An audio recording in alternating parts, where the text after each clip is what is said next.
So ayun, hello po sa inyong lahat mga kaibon. Ayun, panibagong video naman po tayo ngayon. Siyempre, usapang ibon. So ang magiging topic po natin ngayon mga kaibon is tungkol sa sa tanong sa atin ni Ma'am Stella Ting, kung ano daw ba yung hybrid na ibon. So paano ba natin malalaman na hybrid yung ibon na bibilhin natin?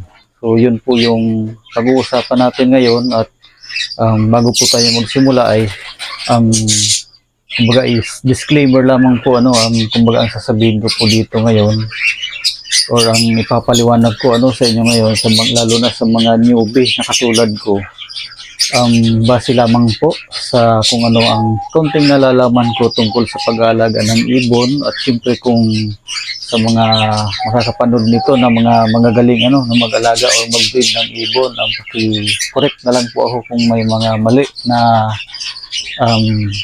masasabi ko dito So tara, simulan natin.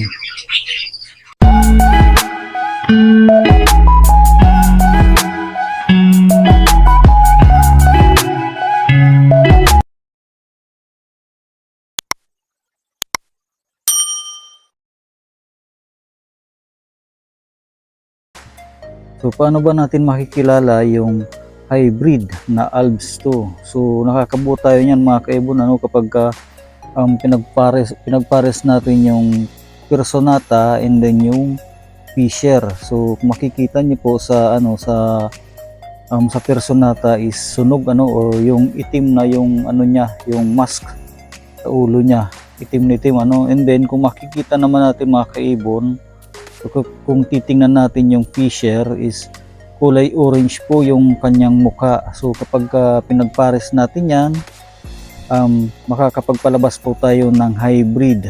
Yung kung makikita nyo or kung titingnan yung nasa gitna na picture, kalat na kalat yung kulay itim sa kanyang ulo. So madungis siya kumpara sa pure na Personata So kung titingnan niyo din po yung ulo ng hybrid is may kaunti siyang bahid ng kulay orange sa kanyang noo. Pero kahit hybrid po yan, ang pwede po natin yan na gamitin na breeder.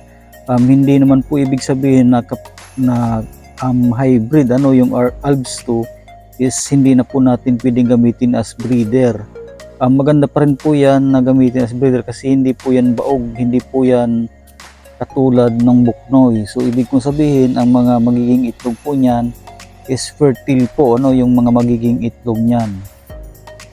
Ito naman po mga kaibon sa Blue Series. Kung makikita nyo po yung mask ng Personata, sunog kulay itim or itim na itim yung mask niya kaysa sa Blue Fisher. Bagamat may konting itim yung ulo ng Fisher is normal lang din po yan sa Fisher. Kung makikita nyo po is yung banda dun sa may noon niya at saka yung sa may dibdib is kulay white. Yan po yung Fisher.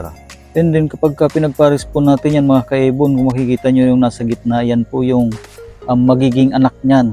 Kumbaga kalat na kalat yung mga bahid ng kulay itim sa kanyang ulo. Kung gusto niyo po mga kaibon na pagparisin yung mga ganyang kulay ng ibon, yung Personata at saka yung Fisher, pipiliin na lang po, or ang mapapayo ko po sa inyong mga kaibon is piliin nyo na lang po yung medyo quality na mga kulay ng ibon, para kapag nag-anak sila, bagamat hybrid, is medyo maganda pa rin maganda pa rin yung kalalabasan ng mga magiging inakay nila.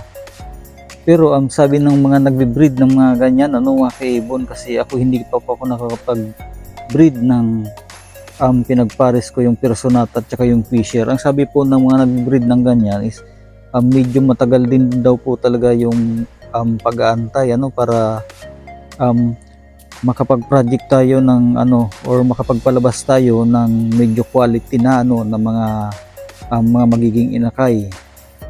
So wag po kayong maniniwala mga kaibon na kapag pinagpares nyo yung Personata at saka yung Fisher is ang magiging inakay nila is buknoy. So hindi po yun ganun. So ang buknoy po is kapag ka pinagpares mo po yung um, Alps 1 and then yung Alps 2, so ang magiging anak po nun Alps 3, or yun po yung tinatawag na natin na buknoy. So ang susunod po na na picture na ipapakita ko is yun po yung hybrid na buknoy. So ito po mga kaibon yung buknoy, ito po yung Alps 3. So makakapagpalabas po tayo niyan mga kaibon kapag pinagpares natin yung African lovebirds na non-eye ring or yung Alps 1 sa African lovebirds na eye ring or yung tinatawag natin na Alps 2. So kapag nakapagpalabas po tayo ng mga kaibon ng ng buknoy, ang magiging mga itlog po niyan, kasi magiging itlog din po yan, infertile po yung mga magiging itlog niyan.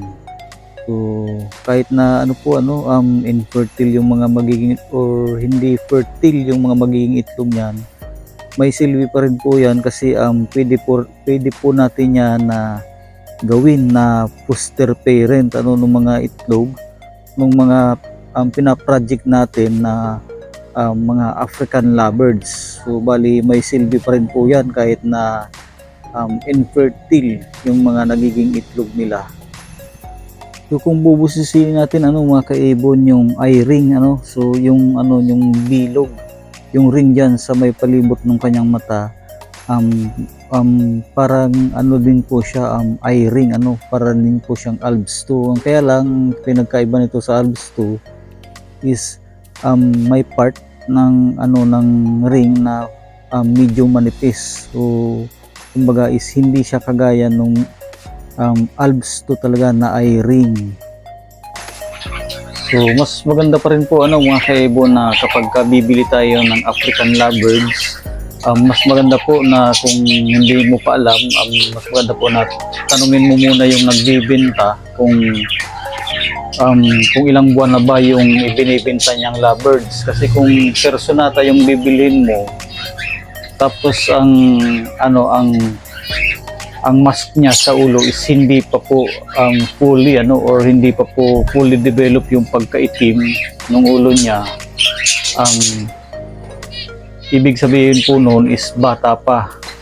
Mas maganda po na tanungin natin yung nagbibenta kung ilang buwan na ba yun, kasi tulad nitong African ko dito, ayan, bata pa po yan, personata po yan, hindi pa po fully develop yung yung kulay ng mask niya, yung itim niya sa ulo. So kapag ganyan po, baka po isipin natin na hybrid na kagad. So mas maganda pa rin po na tanungin natin yung seller o yung nagbibenta ng ibon para hindi po tayo malito sa mga newbie na katulad ko. So yun lang po mga kaibon, sana po ay may natutunan kayo sa kaunting o dito sa na-share ko na video patungkol sa kung paano natin makikilala yung hybrid na ibon or na African lovebirds natin. So salamat po and God bless po sa inyong lahat mga kaibon. Happy birthday po.